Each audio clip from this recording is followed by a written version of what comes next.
नमस्कार, हिमाचल समाचार में आपका स्वागत है। आज के मुख्य समाचार। मुख्यमंत्री ने कहा, होमगार्ड और अग्निशमन सेवाओं को आधुनिक तकनीक से लैस करेगी सरकार। अग्निशमन सेवा सप्ताह के समापन पर मुख्यमंत्री ने कहा, 700 होमगार्ड की भर्ती शीघ्र होगी शुरू। मुख्यमंत्री ने 13 अग्निशमन वाहनों को दिखाई हरी झंडी। 2 शहीदों के परिजनों को 5-5 लाख रुपए की घोषणा। देश में हिमाचल फल राज्य के रूप में बना रहा है अपनी पहचान। बागवानी क्षेत्र से किसानों के जीवन में आ रही समृद्धि। और अब समाचार विस्तार से। मुख्यमंत्री ठाकुर सुखविंदर सिंह सुक्खू ने शिमला जिला के बल्देया में राज्य अग्निशमन प्रशिक्षण केंद्र में अग्निशमन सेवा सप्ताह के समापन समारोह की अध्यक्षता की।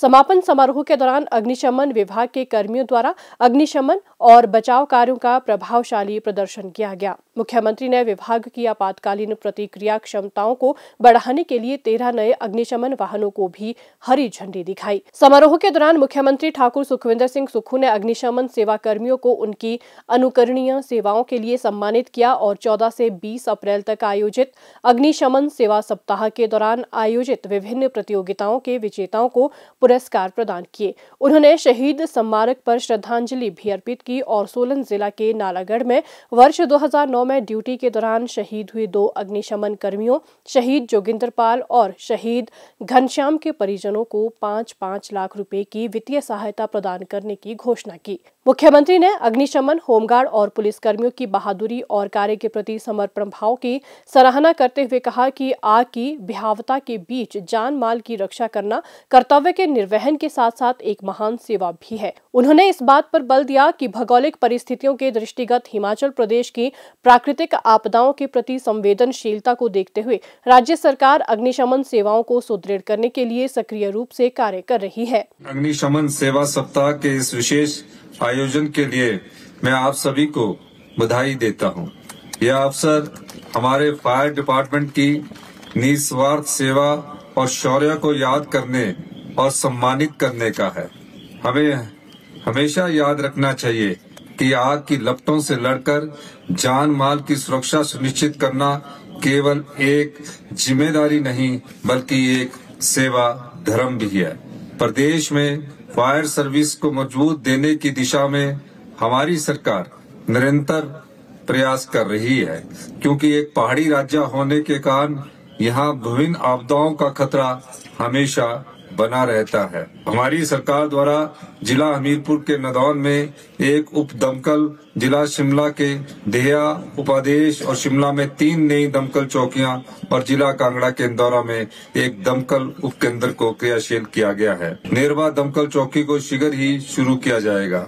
हमारा प्रयास है कि जो हमारा गृह विभाग है वो आपके पुलिस विभाग को भी और होम गार्ड डिपार्टमेंट को भी आने वाले समय में नई चुनौतियों का सामना करने के लिए टेक्नोलॉजी से लैस किया जाए। इस दृष्टि में हमारी सरकार कार्य कर रही है। तकरीबन 2.5 वर्ष पहले हमारी सरकार बनी। हमारी सरकार बनने के बाद सबसे बड़ी हमारे पास जो चुनौती आई वो चुनौती आर्थिक रूप में आई। हमने उस चुनौती का डटकर सामना किया और मुझे ये बताते हुए खुशी हुई कि हमने नियमों में परिवर्तन करके कानूनों में बदलाव लाकर आज हिमाचल प्रदेश को आत्मनिर्भरता की ओर बढ़ाने की दिशा में कदम उठाए हैं। और हमारे सरकार द्वारा भ्रष्टाचार पर चोट कर तकरीबन 2200 करोड़ रुपए का अतिरिक्त राजस्व हमने पिछले 2 वर्षों में अर्जित किया है। इसके अलावा जब पैसा हमारे पास होगा तो टेक्नोलॉजी भी होगी और आपके लिए नए संस्थान भी बनेंगे। उन्होंने कहा कि सरकार होमगार्ड विभाग में रिक्त पदों को भरने के लिए प्रयास कर रही है और शीघ्र ही 700 नए होमगार्ड कर्मियों की भर्ती प्रक्रिया शुरू की जाएगी। मुख्यमंत्री ने वर्ष 2023 की आपदा के दौरान अग्निशमन सेवाओं, होमगार्ड और SDRF कर्मियों द्वारा निभाई गई महत्वपूर्ण भूमिका की सराहना की। मुख्यमंत्री ने कहा कि सरकार शिक्षा और स्वास्थ्य क्षेत्र में महत्वपूर्ण सुधार कर रही है। राज्य सरकार 100 स्कूलों से शुरुआत करते हुए सरकारी स्कूलों में CBSE पाठ्यक्रम शुरू करने पर विचार कर रही है। हमें शिक्षा के क्षेत्र में भी महत्वपूर्ण बदलाव करने की जरूरत है और इस दिशा में हम आगे बढ़े हैं।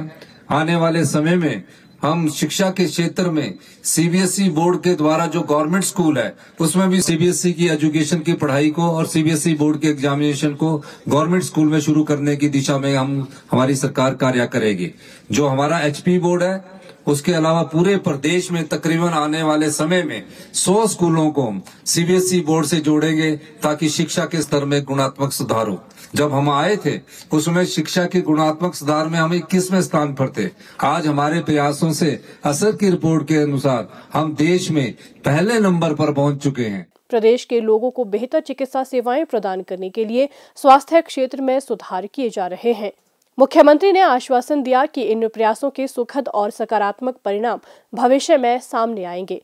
मुख्यमंत्री ने अग्निशमन विभाग द्वारा लगाई गई प्रदर्शनी का अवलोकन भी किया और परेड की सलामी भी ली। सेब राज्य के रूप में प्रसिद्ध हिमाचल प्रदेश आज देश में फल राज्य के रूप में अपनी पहचान स्थापित कर रहा है। प्रदेश सरकार हिमाचल में विभिन्न प्रकार के फलों के उत्पादन को बढ़ावा दे रही है। जिला सिरमौर की जलवायु बागवानी के उपयुक्त है। जिला के किसान आम, लीची, स्ट्रॉबेरी, कीवी, अमरूद, मौसमी व नींबू का उत्पादन कर रहे हैं, जिन्हें स्थानीय मंडियों के साथ साथ अन्य राज्यों की मंडियों में भी बेचा जा रहा है। जिला सिरमौर के धौलाकुआं में हिमाचल सरकार के उद्यान विभाग का फल विधायन केंद्र क्रियाशील है, जहां फलों से जूस निकाला जाता है। बागवानों को मंडियों में अच्छे उत्पाद के लिए बेहतर दाम मिलते हैं। प्रदेश सरकार द्वारा छोटे आकार और दागी फलों के विधायन के लिए फल विधायन केंद्र स्थापित किए गए हैं। जिला सिरमौर के धौलाकुआं और राजगढ़ में स्थित फल विधायन केंद्रों में विभिन्न जूस, जैम, चटनी, स्क्वैश तथा अचार तैयार किए जाते हैं और आंवले का मुरब्बा और जूस भी तैयार किया जाता है। धौलाकुआं विधायन केंद्र के तहत 6 विक्रय केंद्र है, जिसमें 3 सरकारी क्षेत्र में जबकि 3 निजी क्षेत्र में क्रियाशील है। राजगढ़ विधायन केंद्र के तहत 1 विक्रय केंद्र है। इन सभी 7 विक्रय केंद्रों से सालाना 25 मीट्रिक टन पेय तथा अन्य अचार, चटनी व जैम विक्रय किया जाता है। हमारा प्रोडक्शन है तो लगभग 14 मीट्रिक टन के आसपास फिनिश प्रोडक्ट है और लगभग 11 से 12 मीट्रिक टन सेमी फिनिश्ड है और लगभग ये मिला के हमारा साल का 25 मीट्रिक टन के आसपास ये उत्पादन हो जाता है और जिसमें हम स्थानीय किसानों बागवानों से लगभग 14 से 15 मीट्रिक टन रॉ मटेरियल भी लोगों से क्रय करते हैं। ये सरकारी दर पे हम लोगों से लेते हैं। तो इसके साथ साथ ही इस विधायन केंद्र से हम स्कूलों में जैसे कृषि को व्यावसायिक कोर्स के रूप में सरकार ने शुरू किया है, वहाँ जाकर वे भी हम विधायन केंद्र में हो रही गतिविधियों के बारे में बच्चों को अवगत करवाते हैं, जिनके उनमें ज्ञानवर्धन हो सके। और इसके साथ ही जो हमारे विधायन केंद्र में है जो एक कम्युनिटी कैनिंग सर्विस है, उसमें लगभग हम लोगों को जैसे कोई अपने घर में अचार, चटनी या जैम बनवाना चाहते हैं तो वो भी सरकारी रेट में लगभग उसमें 40 रुपये पर केजी के हिसाब से खर्चा आता है। जो हमारे बनाई का खर्चा है वो हम देते हैं, बनवा के देते हैं और रॉ मटेरियल किसान बागवान अपना दे सकते हैं। वो भी यहाँ हमारी जो कम्युनिटी कैनिंग सर्विस है, सामुदायिक डिब्बाबंदी सेवा जिसको बोलते हैं, इसकी भी लोग हमारे यहाँ से सेवाएं ले सकते हैं।